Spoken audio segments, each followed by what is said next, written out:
Hey guys, welcome back to Rudder Innovation, where today we're going to be replacing the capacitor in this condenser. Here we go.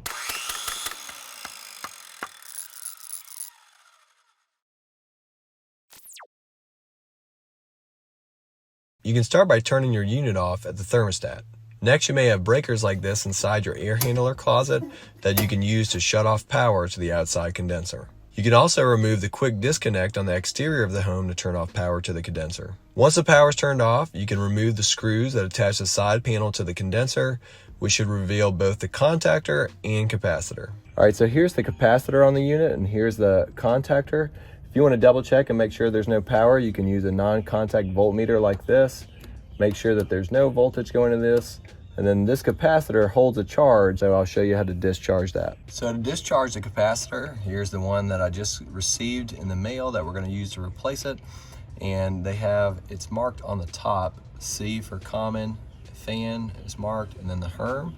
You want to take the common and take something like a screwdriver where you're not touching the metal part and put it between the common and the Herm, and then the common and the fan, touch them together, and that will discharge the capacitor. We're gonna do the same exact thing on this capacitor before we replace it, and we'll do that now. It's also a good idea to do this to the new one in case somebody used it and returned it. You can read on the top, it says C for common.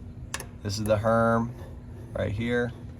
Rub those together, and then rub this fan together right here, and then it should be discharged. Next, you can remove the hex screw that secures the capacitor bracket to the condenser and slide it off.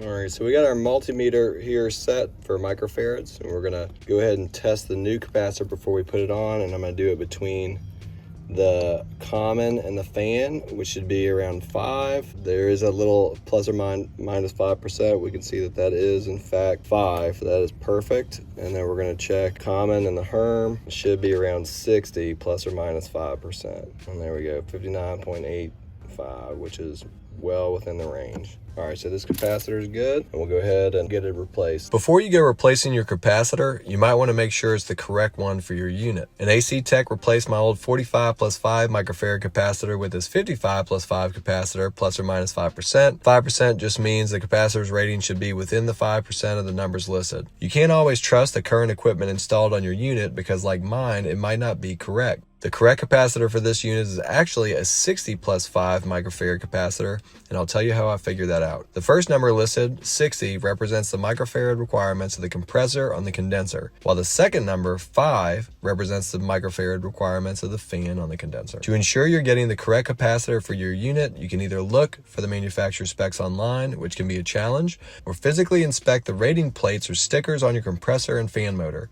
You should be able to zoom in with your camera and read the run cap rating on the compressor, which we can see is 60 MFD on this unit. Next, you can do the same thing for the fan motor, and we can see that the cap is 5 microfarads represented by this symbol, giving the 60 plus 5 rating needed for our capacitor. The brand doesn't matter, the part number doesn't matter, and they don't even have to be the same size. Though it does help if they are the same diameter, so you don't have to make any modifications to the mounting bracket. The things that matter are the capacitor's frequency, which is typically 50 to 60 hertz in North America, the voltage rating, which 370/440 means it can be used in either voltage scenario typical for residential ACs, and of course the correct microfarad rating. As each wire is removed, transfer it to the corresponding terminal on the new capacitor so you don't install them incorrectly.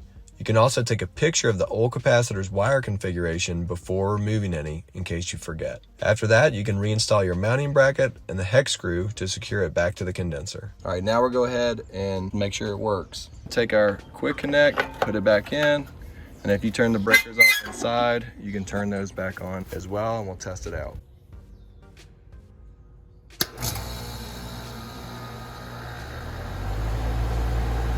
All right, kicked it on. All right, guys, I hope this was helpful for you. If you have any questions, feel free to comment below. If you like this video, like it. If you're watching on Medium, you can subscribe. Feel free to subscribe. We'll see you next time. Peace and God bless.